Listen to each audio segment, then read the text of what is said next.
Okay, Assalamualaikum kelas. So, hari ini kita sambung kelas kita.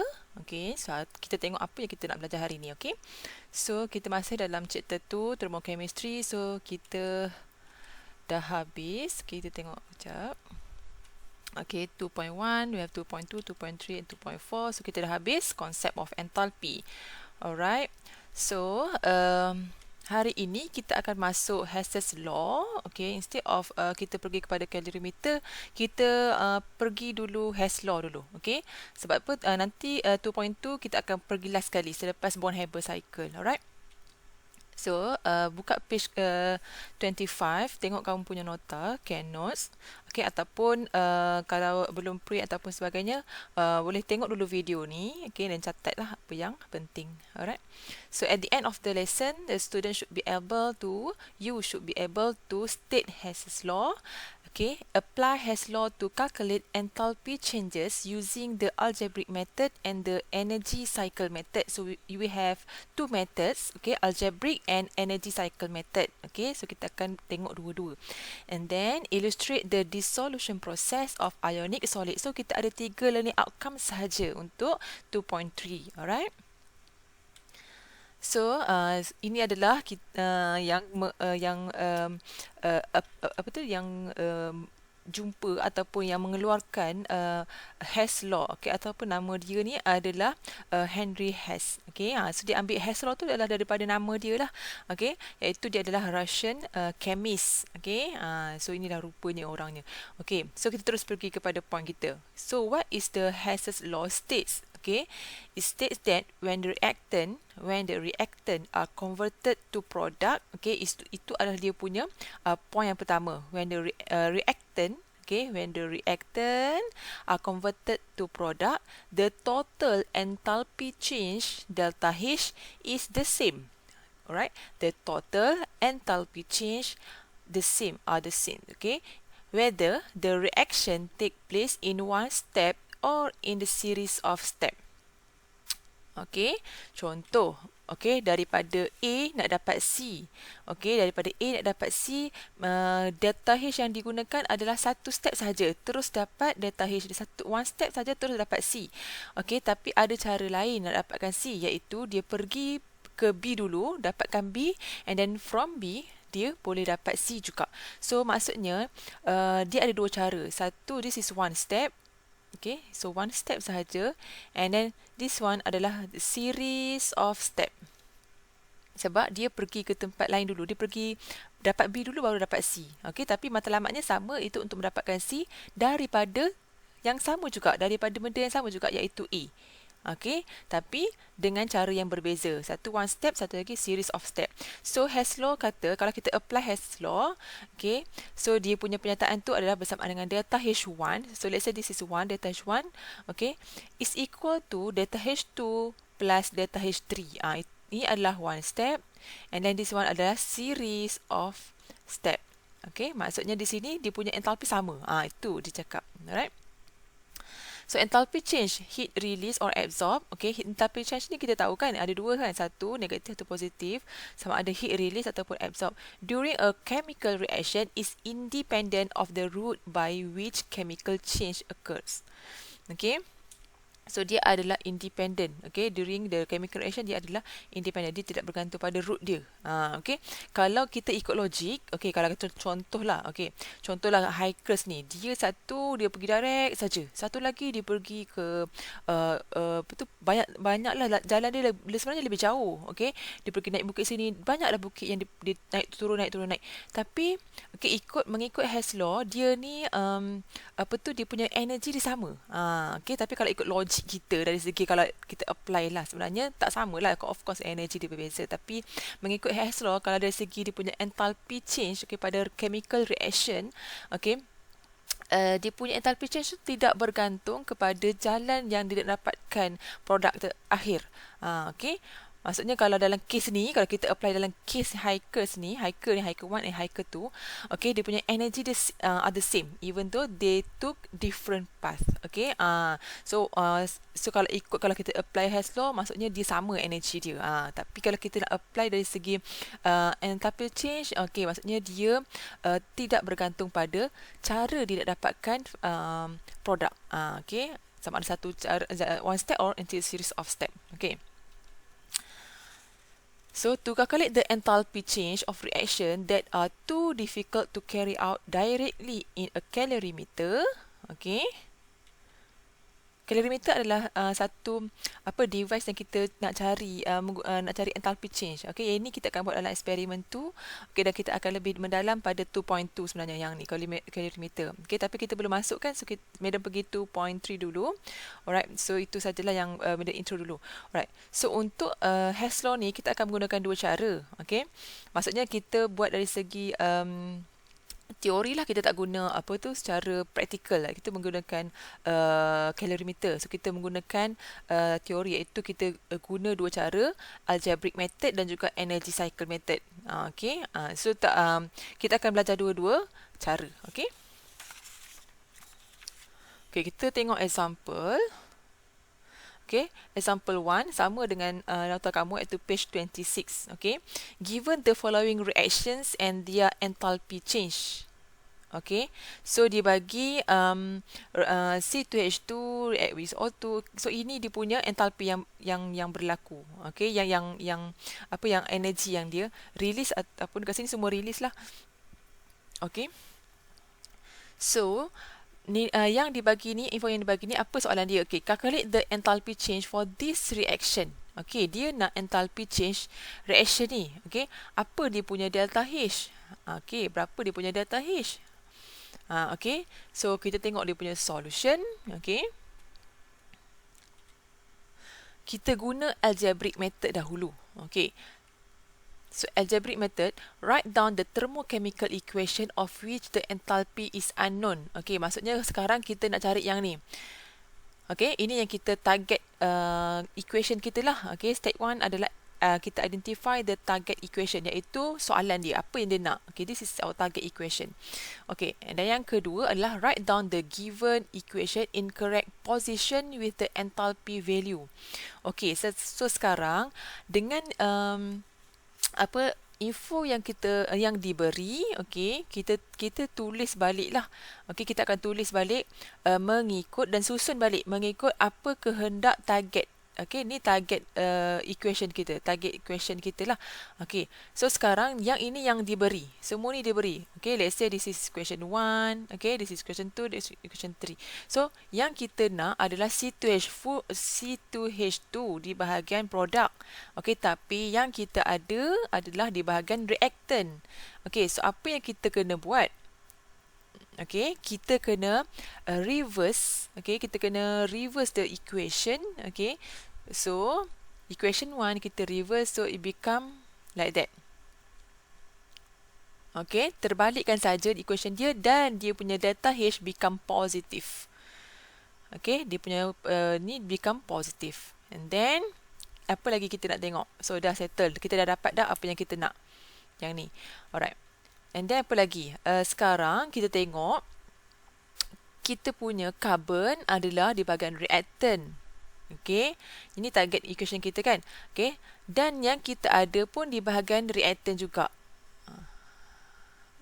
Okay, and then H2. Okay, H2 adalah di bahagian reactant.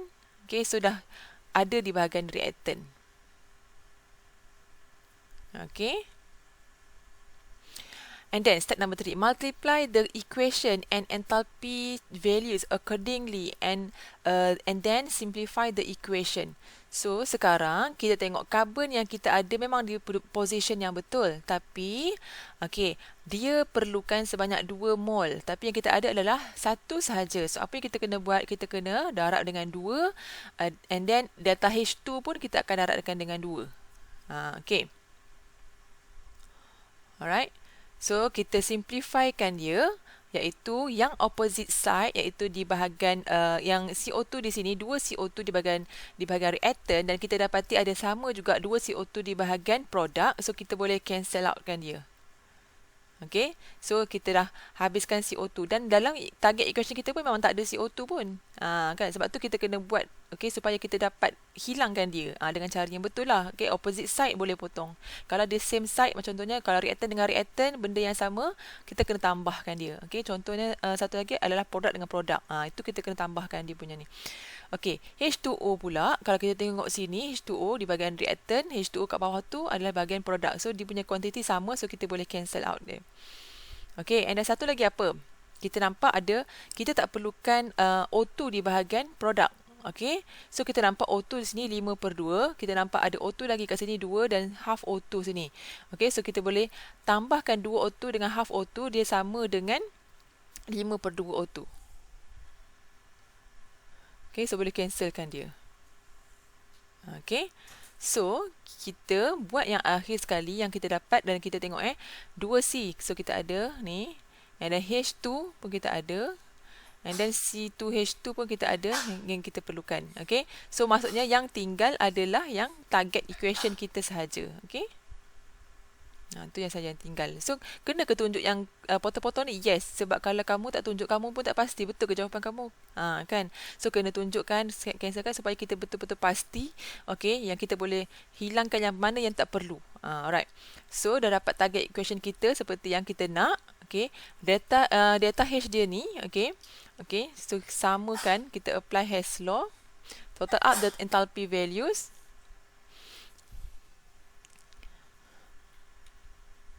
So, data H, okay, formation of C2H2 adalah bersamaan dengan tambahkan semua data H1, data H2, data H3. So, kita akan dapat positive 226.7 kilojoule per mole. Okay, so dia punya thermochemical equation, okay, kita boleh tulis di bahagian kanan. Okay, kita tambahlah kat sini data H formation. Okay. Okay, so boleh kamu boleh buatlah kamu dalam kamu punya nota tu, alright? Okay, so kita tengok seterusnya. Okay, ini menggunakan energy cycle method. Okay, so kalau tengok pada kamu punya nota, energy cycle method dia asing kan? Okay, dia letak di bahagian pada page 30. Okey, kamu tengok pada page 30. Okey, dia soalan yang sama, cuma dekat sini dia buat energy cycle method. So, soalan yang sama, dia buat energy cycle method. So, first kali, write down the thermochemical equation of which the enthalpy is unknown. Ini yang target equation kita. Okey, tulis dulu satu line. And then, tulis dia punya data H formation yang kita, yang kita nak cari. Okay, kita nak cari. Kalau tak pasti dia formation ke apa, kamu tulis RSN saja. Sebab dalam soalan pun dia tak mention pun dia adalah enthalpy formation kan. Okay. Yang kedua adalah construct the energy cycle, multiply the equations and enthalpy values with a certain factor, if any. Okay, so kita tengok balik. Ini yang dibagi. Okay, ini information yang dia bagi. Okay, so yang ini medium dah reversekan dia kat sini sebab tu jadi positif.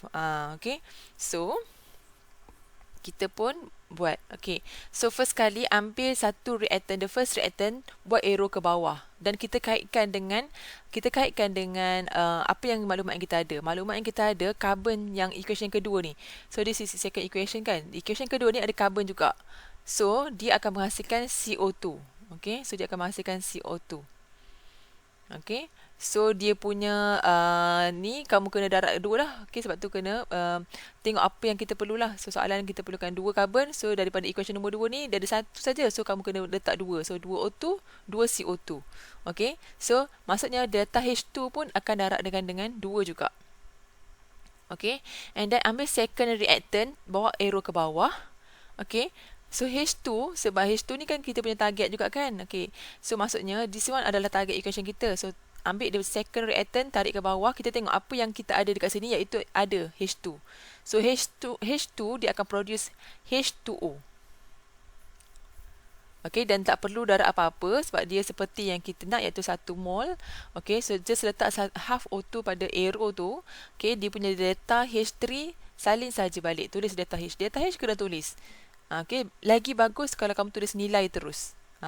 Okey, kalau dalam kalau kamu dalam exam, okey, kalau katakan salah satu tak betul atau nilai tak betul, kamu tak dapat markah pada sini. Bila kat sini salah, okey, katakan kat sini pun salah, so dia akan involve equation dekat sini nanti. So dia berkait-kait markah yang kamu akan rugilah. Okey. So daripada dua ni iaitu 2CO2 plus H2O, kita akan dapat, kita boleh kaitkan dengan the first equation. Iaitu, okay, dia dah siap reverse tadi sebab dia menghasilkan C2H2 kan. Dia target dia masih sama, iaitu nak dapatkan C2H2. Sebab tu the first equation dia dah reverse siap. Sebab dia nak dapatkan C2H2 sini. So, 2CO2 plus H2O sama je macam ni Pak. 2CO2 dengan H2O ada. Automatically dia akan ada. Okay, dia memang akan dapat satu cycle. So, dia akan menghasilkan C2H2. Okay, C2H2 plus 5H2O. Tapi 5H2O ni dia akan automatically dia akan cancel lah. Cancel dengan siapa? Cancel dengan ni. Okay, dengan ni. Ni adalah produk kepada sini. Tapi automatically dia akan cancel sebab kedudukan dia adalah pada produk. Ini adalah pada reactant. Ni sebagai produk siapa? Dia sebagai produk H2 ni. Tapi dia juga sebagai reactant untuk menghasilkan C2H2. Okay. So dia dapat satu cycle di sini. Boleh Okay. So, itu adalah delta H1. Okay. So, step number 3, total up the enthalpy values. Okay. So, kita boleh nampak, kita boleh apply Hess's law. Okay. Iaitu, Hess law kata, when the reactant are converted into product, okay, the enthalpy is the same whether it takes one step or in the series of step. So, which one is one step? One step adalah daripada dua ni, kita dapat C carbon tambah H2, dia dapatkan C2H2. Satu step saja dia dapat, dia boleh dapat dah, iaitu delta H formation ataupun reaction. Tapi daripada benda yang sama juga, dia boleh dapat C2H2, dia take a series of step. Okay, so dia pergi sini dulu, dapatkan ni, baru dapat C2H2. Itulah kita nak apply Hess law sekarang. So bermakna enthalpy formation is equal to, so this is a one step, okay, is equal to delta H1. Okay, mana delta H1? So this is delta H1. Ataupun kita boleh tulis dulu delta H2 times 2, okay, plus delta H3 plus delta H1. Okay, mana-mana nak tulis dulu pun tak apa. Nanti ditambah je semua tu. Okay, so kita akan dapat jawapan yang sama dengan kita punya kalau kita buat kaedah algebraic tadi. Okay, algebraic method. Okay, sama saja dia akan dapat jawapan. Alright. Okay. So, kita tengok example tu. Example tu, dia tak sama kamu punya ni kan. Okay, example tu adalah pada Ken notes kamu adalah pada page 27. Okay, so the thermochemical equation are given as below. Okay, dia bagi, ini yang diberi. Okay, soalan yang macam ni, dia bagi, yang dibagi equation ni kira macam soalan bonus lah, sebab dia dah bagi equation. Okay, kalau dia lagi kejam, dia akan bagi enthalpy saja. Contohnya enthalpy formation ataupun enthalpy combustion of carbon negatif 393 bla bla. So kamu kena buat equation ni. Ni enthalpy combustion of carbon lah kan, ataupun boleh jadi enthalpy formation of carbon dioxide juga. So kamu daripada nama data enthalpy, kamu kena buat equation. Tapi dalam soalan macam ni dia senang lah sebab dia dah bagi equation siap-siap. Okay, so kita ada equation, 3 chemical equation yang dibagi, thermochemical equation yang dibagi, dan dia suruh cari enthalpy of formation for C2H6. Okay, so ikut step yang pertama, kamu kena tahu dulu, identify the target equation kita. Dalam example 2 ni, dia tak bagi equation pula. Okay, dia just cakap enthalpy formation saja. So, kamu kena buat equation sendiri. Kalau tak tahu buat equation, refer balik apa definition enthalpy formation. Okay, so from there, kita boleh construct the thermochemical equation. Sebab pada 2.1, kita dah belajar cara nak buat thermochemical equation kan. Okay. So, kita guna algebraic method. So the enthalpy formation of C2H6 adalah equation dia, ingat balik enthalpy formation dia mesti 1 mol yang nak form tu, okay, daripada elemen dia. Okay, it come from the element. So elemen dia adalah carbon dan juga hidrogen. Hidrogen mesti H, C dan juga H. Itu elemen dia. Okay, tapi kamu kena tahu H ni mesti H2. Tak boleh H saja. Okay, so balance equation jangan usik C2H6 sebab dia mesti 1 mol enthalpy formation kan. Okay, so daripada maklumat yang dibagi, kita tengok apa yang kita nak. Okay, kita nak C2H6 di bahagian produk, tapi yang kita ada adalah di bahagian reactant. So apa yang kita kena buat, kita kena reverse yang the third equation ni. Okay, kita kena reverse. So delta H sekarang jadi positif. Okay, so ini kita dah settle. Kita reverse kan. Sebab apa? C2H6 yang kita nak, okay, pada sebelah produk, okay, dan yang ini berada pada sebelah reactant, so kita reversekan dia supaya dapat di bahagian produk. Okay, and then kita nak carbon. Okay, carbon yang kita ada di sini adalah 1 mol saja.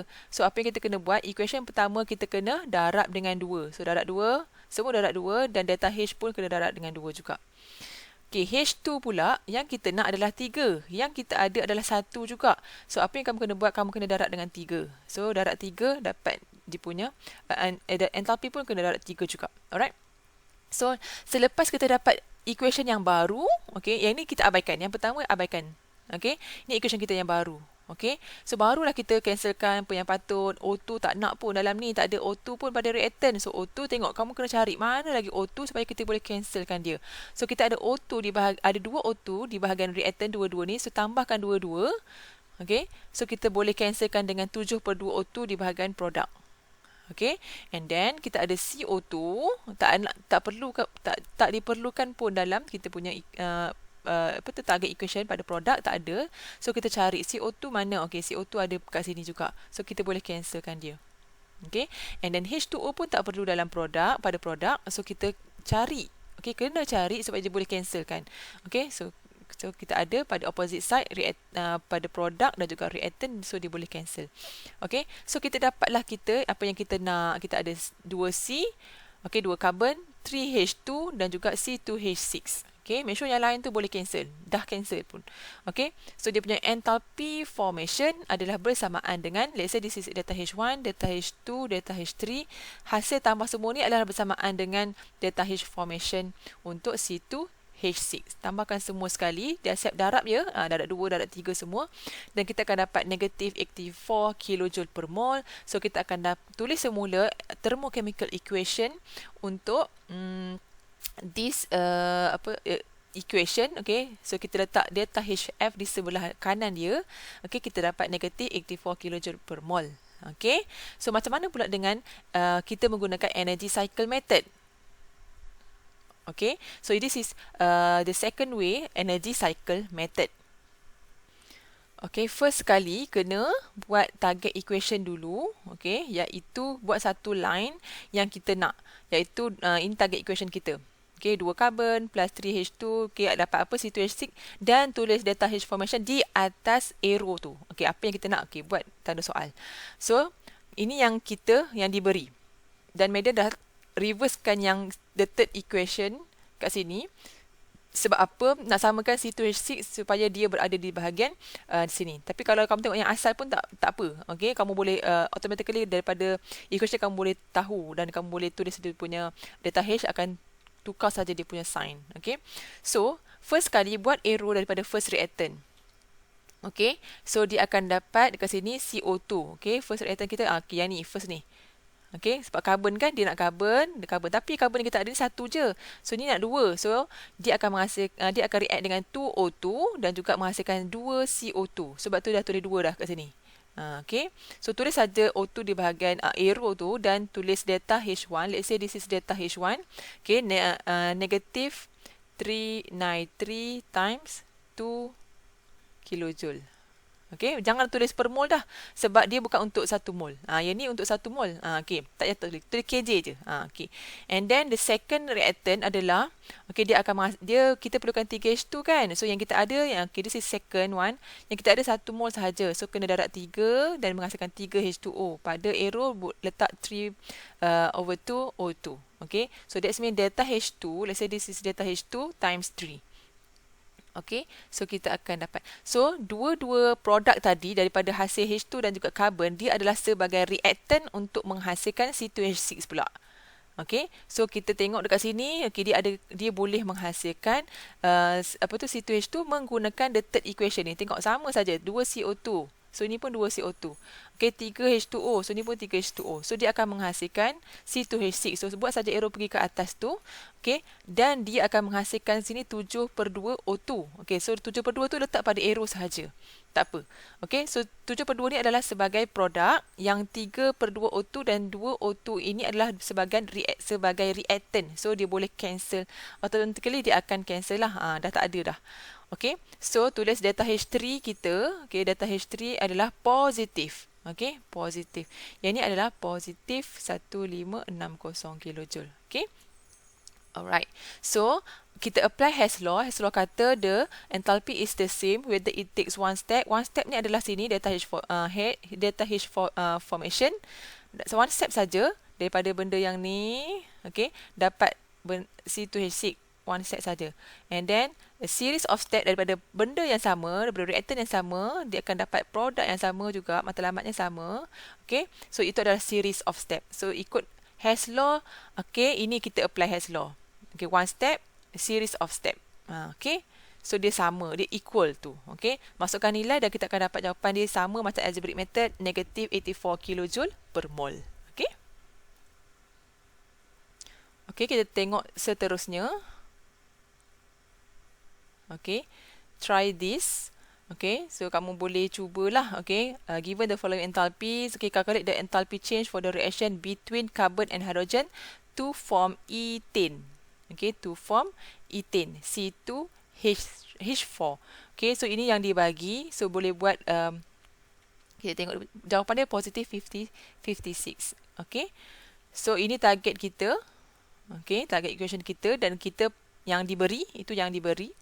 Okay, so ini yang diberi. So kita macam biasa kita tengok apa yang kita nak C2H4 di bahagian reactant, product. So kita buat, this is the third equation kan. So this is first, second. So yang third tadi kita akan reversekan dia dan dia punya delta H akan jadi positif. Okay, dan kita perlukan 2 carbon. So carbon kita gunakan equation yang pertama tapi kena darab dengan 2. Okay, so dia akan darab dengan 2 di situ. Okay, and then kita perlukan apa lagi kat sini? 2F2. 2F2 kita nampak, yang ni dia perlukan, tak ada 2F2. Yang dia perlukan adalah H2. H2 adalah 2 juga. So, yang ni kita kaitkan dengan the second equation. Okay, tapi kena darab dengan 2. Okay, so kita akan cancelkan yang mana kita tak perlu. So F2 di bahagian reactant dua-dua, hasil tambah ni adalah sama dengan 6F2. So kita boleh cancel dengan 6F2 di bahagian produk. And then 2CF4, okay, kita boleh cancelkan di bahagian produk kat situ. Okay, disebab di opposite side kan. And then 4HF sini dengan 4HF sini. So dia mesti opposite side. Okay, baru boleh cancel. Okay, and then kita akan dapat kita punya sama macam target equation kita. So, dia punya delta H adalah bersamaan dengan hasil tambah delta H1, 2 and 3. Okay, masukkan nilai dan kita dapat jawapan dia positif 56 kilojoule. Okay, and then okay, kat sini kita tulislah positif 56 kilojoule. Alright. So kalau dia melibatkan enthalpy formation, dia bagi tahu dia adalah enthalpy formation. Okay, so kamu buatlah. Okay, delta H F. So, bila melibat enthalpy, kena letak per mol lah. Okay. Okay, next, the formation of carbon monoxide is shown. Okay, so yang ini kamu boleh cuba. Okay, yang ini medium rasa, ada kot dalam nota kamu. Okay, so cubalah, boleh cuba. Dan jawapan dia bagi negatif 111 kilojoule per mol. Dia nak enthalpy combustion, okay, of carbon to carbon monoxide. Okay, so buat So ini kita punya target lah. Okay. So tu kamu boleh buat sendiri lah. Madam bagi jawapan akhir dah. Okay. Alright. So yang ni pun boleh buat. Okay. Dan dapat jawapan akhir dia kat situ negatif 289. Okay. Kilojoule. Alright. So, boleh selesaikan tapi homework ni kalau kata ada masalah, tak dapat jawapan dia, boleh tanya madam. Okay? Alright. So, kita habis first part untuk third hour this week, okay, untuk this 2.2 first part, okay. Second part madam akan bagi video lain. Alright? Thank you.